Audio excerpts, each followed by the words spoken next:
Hey guys, welcome back to my videos. Today I'm going to be talking about the new Minecraft Ray Tracing beta. So, what is ray tracing? In case you didn't know, ray tracing is a new technology that allows you to get very realistic lighting in video games. Some other new modern games have it, such as Wolfenstein Youngblood and Control. And what this technology does is it allows for very accurate reflections. So take a mirror for example. If you looked at a mirror at a certain angle in a video game, you often would not see the light source in the correct spot while looking in the mirror, or maybe you wouldn't even see a light source. The reflections and the transparency of mirrors and water just simply isn't realistic. But ray tracing fixes that problem by making it look very realistic and accurate. However, at the expense of this beautiful realism, you end up having to do with intense computations, so it'll drastically slow down your game. For instance, on my rig, my computer, I have an RTX 2070. Usually Minecraft runs at 144 FPS, which is what I have it limited at, very easily. However, with ray tracing enabled, it only runs at 50 FPS, and that is with 8 chunks loaded at once. Okay, so what are the requirements for this? You're going to need an NVIDIA RTX 2000 series card, so this includes the RTX 2060, 27, 2080, and whatever new ones NVIDIA will come out with in the future. And you unfortunately won't be able to play the beta without one of these cards. I don't know if this will change in the future. Maybe it will. We'll see how other companies produce their own ray tracing capable cards. So, how do you get this? So, what you want to do is you want to have to go to the Windows Store, and you're going to install the Xbox Insider Hub. From this app, you basically sign in with your Microsoft account, the same one you use for Minecraft Bedrock usually, and then from there, you'll just sign up for the Minecraft RTX beta and download it. No biggie. It's quite easy to do. Okay, so once you download it, you'll open up, and you'll notice that in the marketplace there are actually quite a few new maps. I've already downloaded them, so I'm not sure if they'll pop up here, but they are specially designed for ray tracing. So if you look here, there are a couple right here that NVIDIA and a couple of community creators have put out for you, so you can see ray tracing in its full capability. So now I'm going to show you some of these worlds, and hope that you guys enjoy.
This is NVIDIA's demonstration world. It's called Color, Light, and Shadow RTX, and they have 4 demonstrative exhibits here.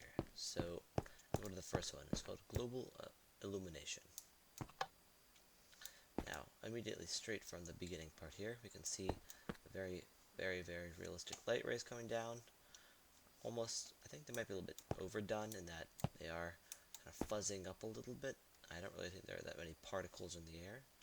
But if we continue on, we can see how the light of the sea lanterns is being colored by the glass in front of it.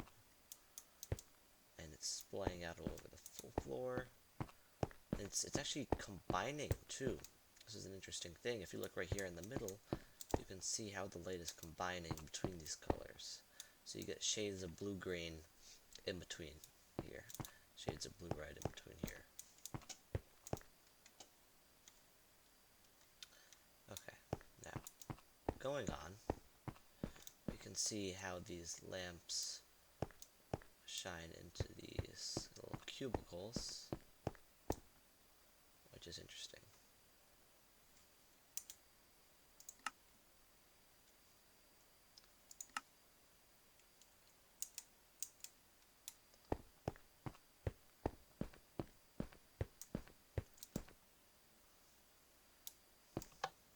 Okay, so Exhibit 2 is called Underwater. Now, as we see when we walk in, we can see these various fish tanks and how the light interacts with them. So in real life, we know that when we look at something like a fish tank, we'd be able to see our reflection, but also the objects behind it, which is the fish. And that is also in this game, in the RTX. An excellent job of integrating this, because you can see the light source behind me on the roof, but you can also see the fish. And you can kind of see how the fish become a little bit more visible the closer you get. And now, going over here, we can see how green light enters into this and, kind of interacts with each of the plants.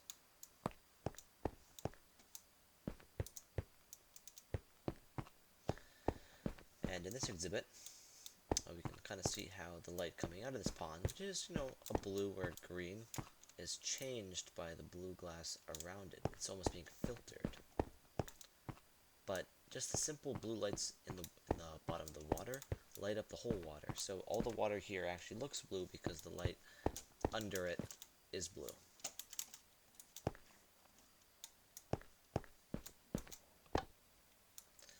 Exhibit 3 is called Room Examples.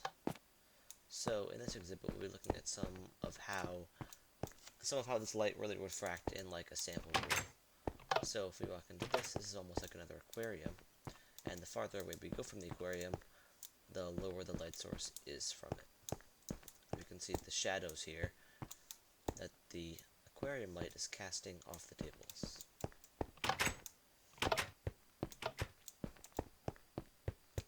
Now, in this sample room, we can see all the glowy blocks on the bottom, the light sources, and how the floor kind of reflects that, and in a very realistic way too. So if I look at the floor, and if we look at the angle, it's bouncing off this light source, so it's not just like there's light on the floor, it's stretching out at the exact angle. So if I go far away from this source, it's going to turn into a long red line like it would in real life when you were looking at a reflective floor. Now, we go over here, it looks like the minecarts, even the interior of them, have a shadow here. There's a little bit of a triangle, because there's more light on this side, and it's being blocked off by this wall here. If we look at the walls here, all the lights are kind of bouncing off of them, because they're shiny.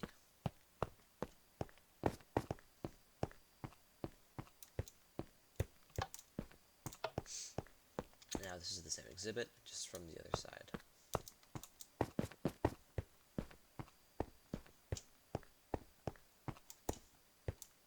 Okay, yeah, over here.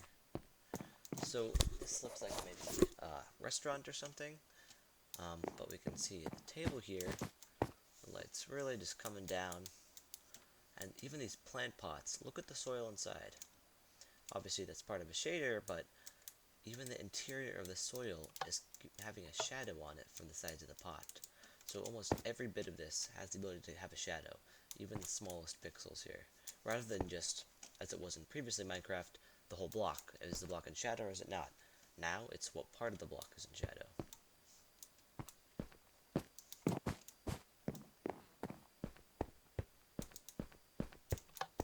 Here's another room. You can see the light coming through, very cool. Smooth surface here, so the light is bouncing off.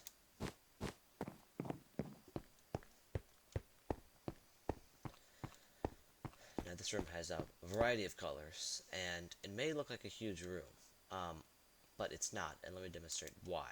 So if I put an object in my hand, something very visible, let's say we'll do emerald. An emerald block is, very easy to see. It's bright green.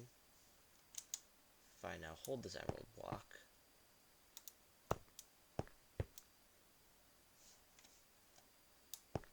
oh, I guess not. Okay.